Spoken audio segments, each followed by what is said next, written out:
Desde as primeiras horas de ontem à noite, lá por volta de 7 horas, 7h30, já começaram os primeiros flashes, ainda na Rádio Bandeirantes, sobre o debate que aconteceria um pouco mais tarde, envolvendo os principais candidatos aí à presidência da República.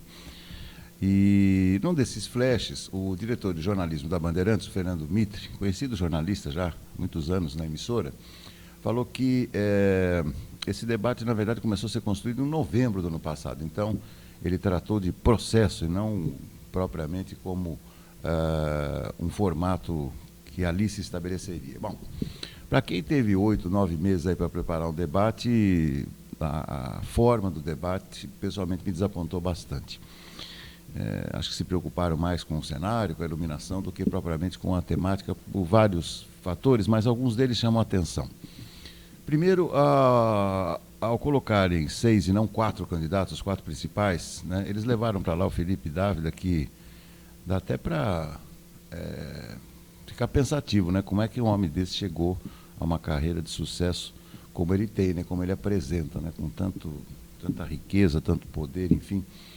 Seu discurso é tão vazio que ele tinha 4 minutos para falar alguma coisa, ele falava tudo que tinha que falar em 2 minutos, depois não sabia o que fazer com os outros 2 minutos, ou seja, falta habilidade, falta traquejo político, falta conteúdo. O Felipe Dávila, né? A outra candidata, Soraya Tronic, também não disse a que veio, né? Uma senadora que está marcando posição para o seu partido do que pretende fazer alguma coisa de concreto, né?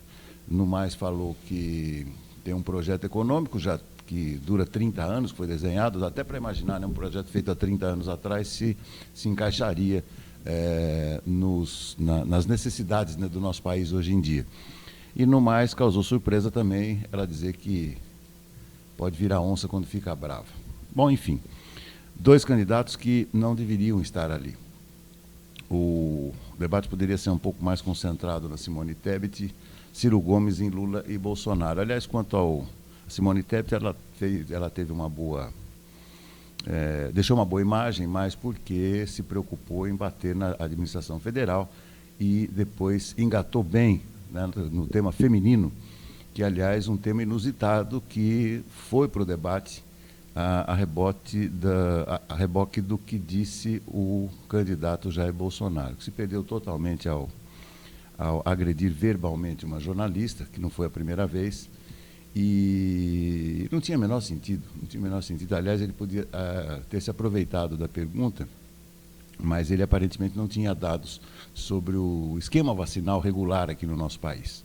E aí o presidente Bolsonaro, na metade do debate, acabou colocando a questão feminina, que foi muito bem explorada pela Tebet e também pela outra senadora. Bom, quanto ao ex-presidente Lula, mais uma vez perguntado sobre corrupção, ele não diz nada, ele diz apenas que criou leis para combater a corrupção, mas essas mesmas leis é que colocaram atrás das grades muitos de seus aliados políticos. Já o Ciro Gomes, ele é talvez entre os 6, o que melhor se pronuncia.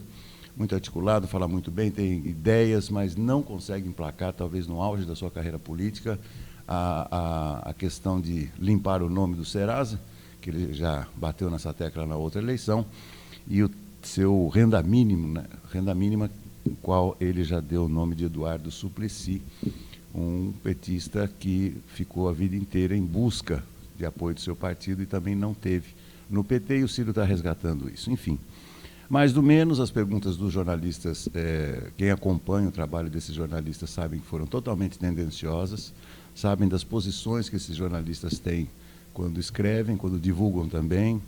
Enfim, foi um debate, marcou posição, foi interessante. Agora, há poucos instantes, o jornal O Globo deu uma informação de que os assessores do presidente Jair Bolsonaro, inclusive, cancelaram uma participação agora pela manhã, né, na TV Jovem Pan, e estão recomendando que o presidente não participe de nenhum outro debate. Então, aí é uma prova de que a avaliação foi negativa de seu próprio staff de controle de campanha. De qualquer forma, foi boa a iniciativa, mas, repito, insisto na tecla, faltou forma, o conteúdo foi pobre, os ataques aconteceram de uma maneira ora superficial, ora mais contundente, mas aquilo que os eleitores realmente gostariam de saber Na minha modestíssima opinião, nada foi acrescentado.